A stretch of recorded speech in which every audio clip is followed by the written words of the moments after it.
जय जगन्नाथ मनाची में आप देखुं महांती स्टडी देखो मुझे आपको कही रखे कि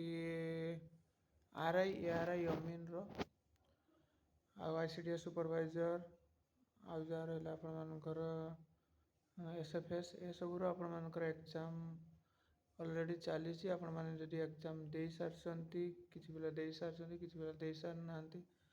तो से कही रखे कटअप केते रही आशा करेंगे केमी कौन ता विषय डिस्कसन करवा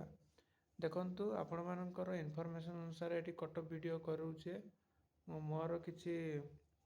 मन इच्छा करूना तो आपण मैंने गोटे प्रिडिक्ट करें कि मेन्स आपण मैंने पढ़े कि ना तो एक्यूरेट तो कहीं कहींपारे किंतु बट जदि आपण मैंने जिते भी देखिए मोर वीडियो प्रीवियस ईयर वीडियो सबू जिते भी प्रिडिक्शन करी आपण मानकर कटअप रिलेटेड वीडियो तो आपण मानकर मु 100% कहूँ आपण मानकर 95% प्लस आपण मानकर एक्यूरेट ही आपण माने जाइकी ए सब देखिपारे कि 95% आपण मानकर एक्यूरेट होइछि कि ना नहीं तो आपण माने जदि चाहूचंती जाइकी मध्य देखिपारे आपण मानकर होइछि कि नहीं मुझे कही रखे आपण मानकर जदि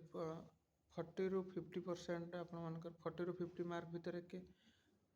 देइथिले मु जा फल आपण जे किए केते मार्क रखुचंती कि खाली मोर नुहे अन्य मानकर मध्य मु देखिथिली आपण मानकर को कार केते मार्क रहउची तो 40 ରୁ 50% भितर 33% पिला देखिबा को मिलुची 50 ରୁ 60% भितर आपण मानकर 44% पिला देखिबा को मिलुची 60 ରୁ 70% भितर 22 पिला देखिबा को मिलुची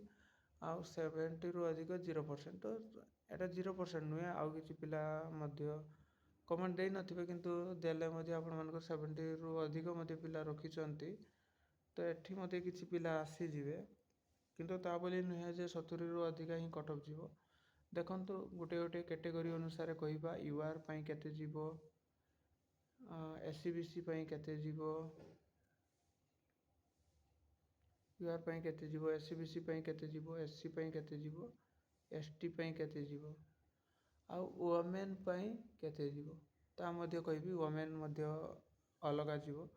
तो ता पई मध्य कहबी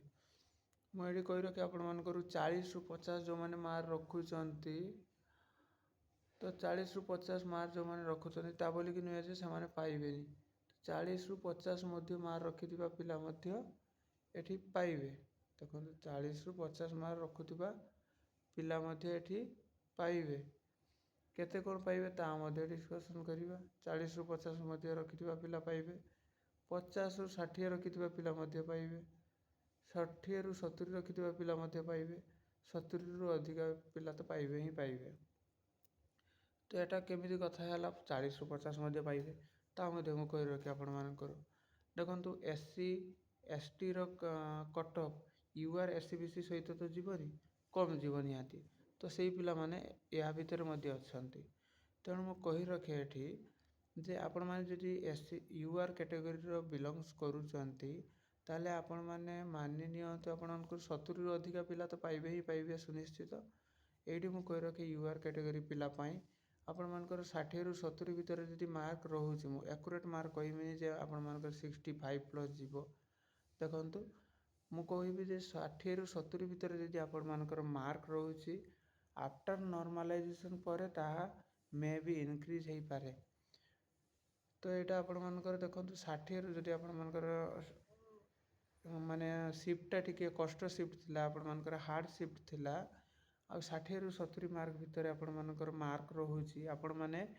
यूआर आउ एससीबीसी रे बिलोंग्स करूचंती मेल कैटेगरी रो मध्य 60 ରୁ 70 मार्क जदि आपण मानकर रहउची ताले 100% आपण मानकर मेंस पई प्रिपरेशन होंतु 60 ରୁ 70 मार्क जदि आपण मानकर रहउची 100% मु गारंटी देली आपण मानकर 100% यूआर एससीबीसी पिला मानकर हेई जीवो तापर मु कहि रखे आपण मानकर एससी पिला पई एससी पिला पई जदि 50 ରୁ 60 आपण मानकर मार्क रहउची ताले एससी पिला आपण माने 100% से मध्य सियर अछंती जे आपण मानकर हेई जीवो प्रीलिम्स एग्जाम हेई जीवो 50 ରୁ 60 जदि आपण मानकर रहउची एससी पिला पई आ एसटी पिला पई आपण मानकर मु कहि रखे ଯଦି ଆପଣମାନଙ୍କର 50+ ରହୁଛି, ଦେଖନ୍ତୁ 50 ଯଦି 50ରୁ 55 ରହୁଛି ଆପଣମାନଙ୍କର 50ରୁ 55 ଯଦି ST ପିଲା ରହୁଛି ତାହେଲେ ଆପଣମାନେ ସେଫ୍। 55ରୁ 60 ଯଦି ଆପଣମାନଙ୍କର SC ପିଲା ରହୁଛି ତାହେଲେ ସେଫ୍। SC 55ରୁ 60, ST ହେଉଛି 50ରୁ 55 ଯଦି ରହୁଛି ଆପଣମାନେ ସେଫ୍ ଅଛନ୍ତି। ପ୍ରିଲିମ୍ସ ଆପଣମାନେ 100% କ୍ଲିଅର୍ ମାନିକି ରଖନ୍ତୁ। ତାପରେ ଆପଣମାନଙ୍କର ଫିମେଲ୍ କ୍ୟାଟେଗୋରୀ ମଧ୍ୟ ଆସୁଛି। ଫିମେଲ୍ର ଯେଉଁମାନେ ଅଛନ୍ତି UR SCBC ସେମାନଙ୍କର ଯଦି 60ରୁ 65 ଭିତରେ ଆସିଯାଉଛି, 60 ମାର୍କ ଯଦି ଆପଣମାନଙ୍କର ଫିମେଲ୍ରେ ଆସିଯାଉଛି ତାହେଲେ ଆପଣମାନେ 100% ସିଓର୍ ଆପଣମାନଙ୍କର ହେଇଯିବ। 60 ମାର୍କ ଯଦି ଆପଣମାନେ UR SCBCରେ ବିଲଙ୍ଗସ୍ କରୁଛନ୍ତି, 60 ମାର୍କ ଯଦି ଆପଣମାନଙ୍କର ଆସିଯାଉଛି ଫିମେଲ୍ ମାନଙ୍କର, ତାହେଲେ ଆପଣମାନେ ସେଫ୍। ତାପରେ ଫିମେଲ୍ ମାନଙ୍କର SC ST ପାଇଁ ଯଦି ଫିମେଲ୍ ମାନେ SC ST ଆପଣମାନେ ଫିମେଲ୍ର SC ପାଇଁ ଯଦି କହୁଛି, ଫିମେଲ୍ର SC ପାଇଁ ଯଦି 50+ ଯଦି ରହୁଛି, ଫିମେଲ୍ SC ଯଦି 50+ ରହୁଛି, ଫିମେଲ୍ର ଯଦି SC କଥା କୁହେ ମୁଁ ଆପଣମାନଙ୍କୁ 50+ ଯଦି ରହୁଛି ତାହେଲେ ସେଫ୍ ଆପଣମାନେ ଅଛନ୍ତି। ଆଉ ଯଦି ଫିମେଲ୍ରେ ମୁଁ କହି ରଖେ ଆପଣମାନଙ୍କର ଯଦି SC STରେ ଯାଉଛନ୍ତି, ଫିମେଲ୍ରେ SC ଯଦି ଯାଉଛନ୍ତି ତାହେଲେ 50+ ଯଦି ଆପଣମାନେ ଅଛନ୍ତି ସେଫ୍। ଫିମେଲ୍ରେ ଯଦି ST ଯାଉଛନ୍ତି, ST କ୍ୟାଟେଗୋରୀର ଯାଉଛନ୍ତି ତାହେଲେ 45ରୁ 50 ଭିତରେ ଯଦି ଆପଣମାନଙ୍କର 45 ମାର୍କ ରହୁଛି ତାହେଲେ ଆପଣମାନେ ସେଫ୍। ତ ଫିମେଲ୍ର ST ପାଇଁ 45 ମାର୍କ ରଖିଥିବା ଦରକାର, ଆପଣମାନେ ସେଫ୍ ଅଛନ୍ତି, ପ୍ରିଲିମ୍ସ କ୍ୱାଲିଫାଇ ହେଇଯିବ। ଫିମେଲ୍ର ଆପଣମାନେ SC ଯଦି ଅଛନ୍ତି ତାହେଲେ 50+ ରଖିଥିଲେ ଆପଣମାନେ ସେଫ୍। ଫିମେଲ୍ରେ ଦେଖନ୍ତୁ STରେ 45+, STରେ 50+,